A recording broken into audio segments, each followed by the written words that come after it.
네, 그럼 지금부터는 배현진 국민의힘 의원과 함께 이야기 나눠보겠습니다. 어서 오세요. 네, 반갑습니다. 네, 반갑습니다. 우선 국민의힘 후보가 대선에서 패한 이유를 좀 뭐라고 보세요? 저희에게 기회가 아예 없었다라고는 생각지 않습니다. 그런데 지난 비상계엄, 불법적인 계엄으로 인해 촉발된 이 구도를 넘기 위해서 저희가 반드시 절연해야 될 숙제들이 있었거든요. 네. 그러니까 윤석열 전 대통령 내외와의 절연, 그리고 정광훈 목사 등으로 대변되는 극단 세력과의 절연 등이 필요했는데 선거 과정에서 그 숙제들을 해결하지 못한 책임이 크다고 생각합니다. 네. 그 김용태 비상대책위원장 같은 경우에는 윤석열 탄핵 반대 당론을 무효화하겠다. 그리고 후보 교체 과정의 그 진상을 좀 밝히겠다. 이렇게 이야기를 했거든요. 같은 생각이실까요? 예, 대체로 공감하고 있습니다. 특히 김용태 위원장의 입장에서 좀 생각을 해보자면 그 한덕수 후보로의 그 새벽 교체 소동이 있었던 네. 그 당시 비대위원이었고 이후에 김문수 선대위가 비대위원장으로 지목을 했거든요. 만약 이 과정에서 당의 그 쇄신과 혁신의 어떤 물꼬를 트지 못한다면 본인은 지난 실패한 국민의힘 정권의 어떤 트로피로서 끝나게 될 가능성도 있습니다.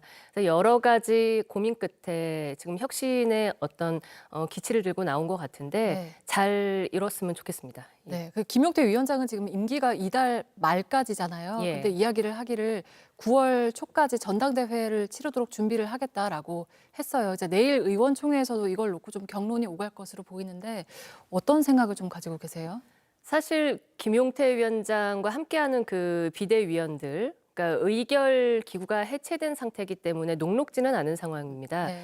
그런데 권영세 전 비대위원장의 잔여 임기로 임기가 보장돼 있기 때문에 본인도 혁신을 위해서 임기를 다 채우고 돌파하겠다라는 의지를 보이는 것 같고요.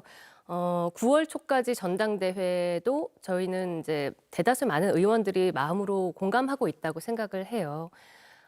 선출된 명분이 있는 지도부가 이제까지의 그 국민들께서 용납하지 못하셨던 저희 정당의 구태스러운 모습들을 좀 탈피하고 네. 새롭게 혁신해 나가는 그런 모습을 만들어줬으면 하는 바람이 있습니다. 네, 그리고 친한계 쪽에서는 권성동 전 원내대표가 후임 비대위원장을 선출하는 데 있어서 권한을 행사할 거다라고 의심을 하고 있고 권 전 원내대표 같은 경우에는 그 허무맹랑한 음모론일 뿐이다 이렇게 이야기를 하고 있거든요.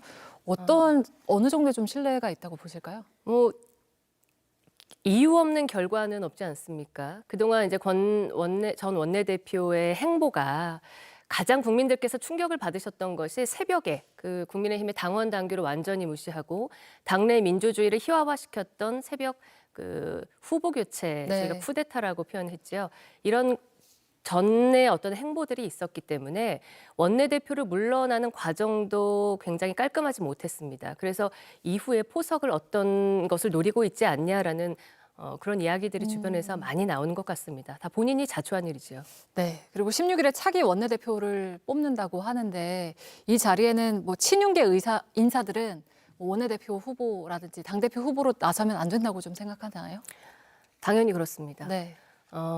저희가 첫 번째 의총을 한번 했습니다. 근데 그 의총 자리에서 또 혹은 그 의총에 참가하셨던 일부 의원들께서, 친윤 의원들께서 모두의 책임이다라고 이 책임의 소재를 굉장히 뭉뚱그리고 있는데 실은 윤석열 정부와 그 핵심에서 호가호위했던 일부의 어떤 분들이 명백하게 이 책임을 져야 되는 부분들이 있거든요. 이분들은 지도부 등 당의 전면에서는 좀 물러나시고 네. 새로이 당을 국민의 상식선에 맞는 정당으로 꾸려갈 수 있는 인물들로 거듭날 수 있게끔 도와주시는 게 타당하다고 생각하죠.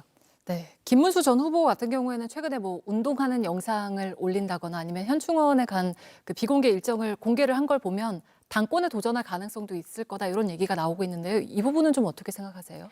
정치인 말을 믿지 말라고 하는 게 제일 이제 대중적인 말씀이잖아요. 네. 그럼에도 불구하고 저는 김문수 후보의 개인적인 인격을 알기 때문에 후보께서 본인이 직접 얘기하셨던 말씀을 믿고 싶습니다. 뭐 당대표에 욕심이 없다고 했던. 예, 그런데 당내 일각에서는 그 한덕수 후보로의 교체를 이제 했던 분들 중에서는 김문수 후보를 사기꾼이라고까지 이렇게 격하게 표현하셨던 분들이 있거든요. 이분들께서 지금 하는 행보들이 어떻게 당권 도전의 행보가 아니냐라는 말씀들을 많이 하세요. 네. 예, 지켜봐야겠지만요. 그래도 저희가 후보로서 선택되지 못했다라는 것은 국민들께서 이미 심판을 하셨다는 얘기 아닙니까? 거기에 대해서 겸허하게 책임을 져야 될 시간이 아닌가. 저는 후배 정치인으로서 그렇게 생각합니다. 네, 알겠습니다. 그 김용태 비대위원장은 임기 연장을 하는 쪽으로 갈 거라고 생각을 하면 될까요? 그거는 이제 저희가 의총에서 네. 논의를 해봐야 하는 사항이고요. 임기는 6월 30일까지로 일단은 정해져 있죠. 네, 알겠습니다. 오늘 말씀은 여기까지 듣겠습니다. 배현진 국민의힘 의원과 함께했습니다. 고맙습니다. 고맙습니다.